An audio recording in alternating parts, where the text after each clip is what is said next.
जैसा कि आप सब जानते ही होंगे कि भारत का पड़ोसी मुल्क श्रीलंका जाने के लिए हमें बोट या फिर एरोप्लेन का सहारा लेना पड़ता है। श्रीलंका जाने का कोई और सड़क मार्ग या ट्रेन रूट मौजूद नहीं है। भारत और श्रीलंका के बीच गहरा समुद्र है। इस समुद्र को पार किए बिना श्रीलंका जाना संभव नहीं है। लेकिन क्या आपको पता है कि एक समय भारत से श्रीलंका जाने का एक सीधा रास्ता भी मौजूद था। एक ट्रेन भारत के चेन्नई शहर से श्रीलंका की राजधानी कोलंबो तक जाती थी। इस ट्रेन के जरिए भारत का कोई भी व्यक्ति सिर्फ एक टिकट लेकर श्रीलंका जा सकता था। इस कहानी को समझने के लिए हमें वक्त में थोड़ा पीछे जाना पड़ेगा। ये बात रामायण के समय की है। हिंदू धर्म के धार्मिक ग्रंथ रामायण के अनुसार असुर सम्राट रावण भगवान श्री राम की पत्नी माता सीता का हरण करके श्रीलंका ले गए थे। माता सीता को बचाने के लिए प्रभु श्री राम को हर हाल में लंका पहुंचना था, लेकिन उनके रास्ते में गहरा समुद्र था।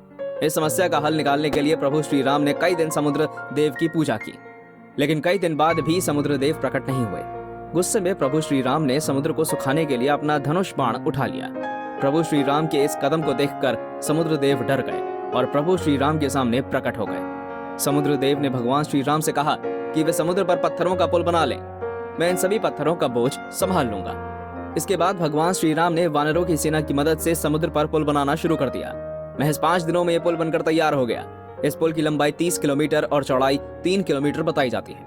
इस पुल का नाम राम सेतु रखा गया। ये पुल भारत के रामेश्वरम से शुरू होकर श्रीलंका के मन्नार तक जाकर जुड़ता है। रामायण की ये कहानी लाखों वर्ष पुरानी है। समय के साथ साथ ये पुल भी धीरे धीरे कमजोर होकर टूटता रहा। आज इस पुल के सिर्फ अवशेष ही बचे हैं। इन्हीं अवशेषों के ऊपर कुछ समय पहले एक ट्रेन रूट बनाया गया था जो भारत को सीधा श्रीलंका से जोड़ देता था। भारत को श्रीलंका से जोड़ने वाली इस ट्रेन का नाम था बोट मेल। इस ट्रेन को इंडो सीलोन नाम से भी जाना जाता था। ये एक ऐसी ट्रेन थी जो भारत से सीधा श्रीलंका पहुंचा देती थी। बोट मेल भारत की सबसे प्रतिष्ठित ट्रेनों में से एक मानी जाती है। यह ट्रेन 19वीं सदी से ही भारत और श्रीलंका को जोड़ने का काम करती आ रही है। शुरुआत में इस ट्रेन का रूट थोड़ा अलग था। पहले यह ट्रेन चेन्नई से थोथुकुडी जाती थी और फिर थोथुकुडी से स्टीमर बोट के जरिए लोग श्रीलंका के कोलंबो तक जाते थे। इस रूट को तय करने में 21 घंटे 50 मिनट का समय लगता था।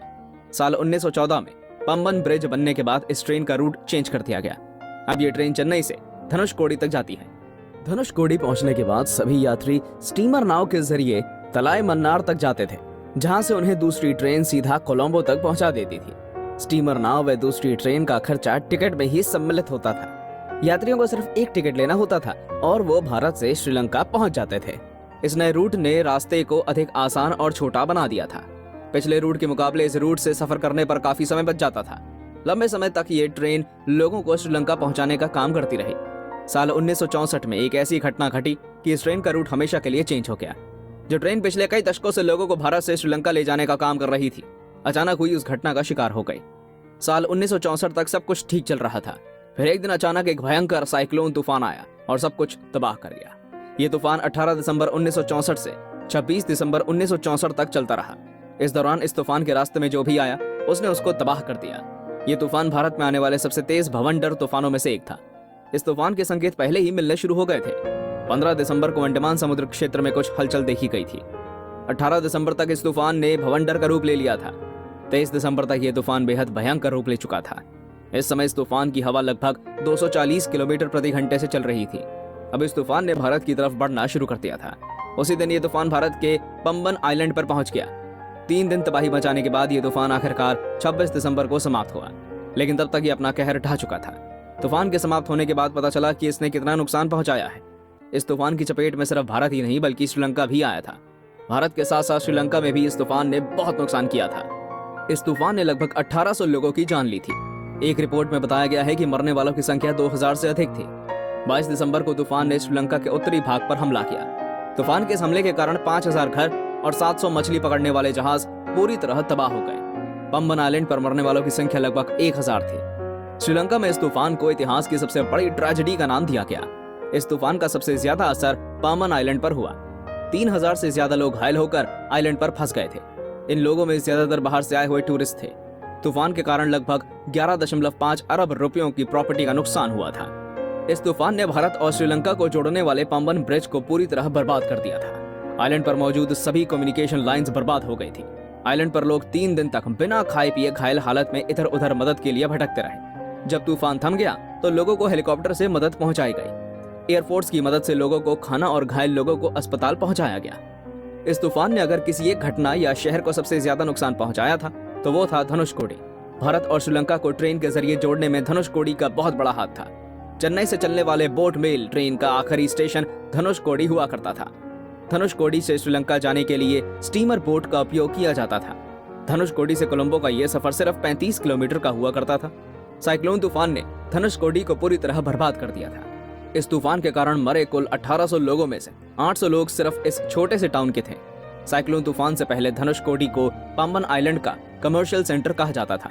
इस छोटे से टाउन में एक रेलवे स्टेशन, एक कस्टम ऑफिस, एक पोस्ट और टेलीग्राफ ऑफिस, 2 मेडिकल इंस्टीट्यूशंस, एक रेलवे हॉस्पिटल, एक पंचायत यूनियन डिस्पेंसरी और एक हायर एलिमेंट्री स्कूल हुआ करता था। यही कारण था कि धनुषकोडी को कमर्शियल सेंटर कहा जाता था।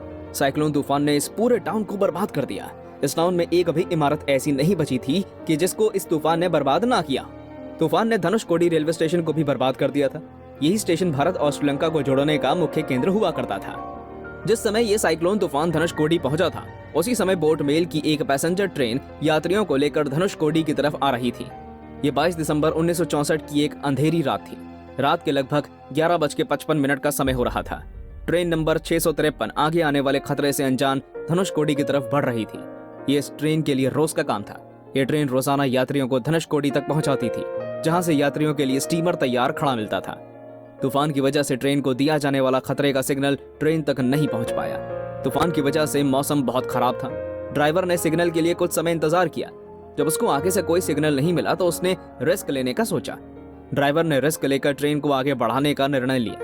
कुछ देर आगे जाने के बाद ही ट्रेन तूफान की चपेट में आ गई। उस दिन तूफान की हवा की रफ्तार लगभग 280 किलोमीटर प्रति घंटा थी। आज के समय में इतनी तेज रफ्तार वाले तूफान को सुपर साइक्लोन तूफान कहा जाता है। 23 फुट ऊंचे इस तूफान से टकराने के बाद ट्रेन अपने सभी 6 डिब्बों के साथ समुद्र में गिर गई। कोई भी व्यक्ति इस हादसे में बच नहीं पाया। बताया जाता है कि उस समय ट्रेन में लगभग 200 लोग मौजूद थे। ये सभी लोग हमेशा के लिए समुद्र की गहराई में खो गए।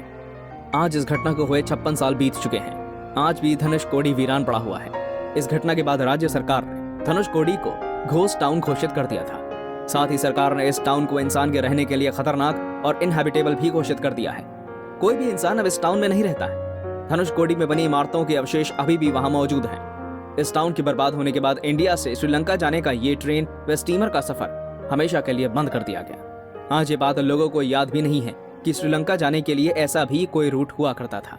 दोस्तों, आप इस कहानी के बारे में क्या सोचते हैं? हमें कमेंट्स करके जरूर बताइए। वीडियो अच्छी लगी हो तो वीडियो को लाइक कीजिए। मिलते हैं आपसे ऐसे ही एक और रोमांचक वीडियो में। धन्यवाद।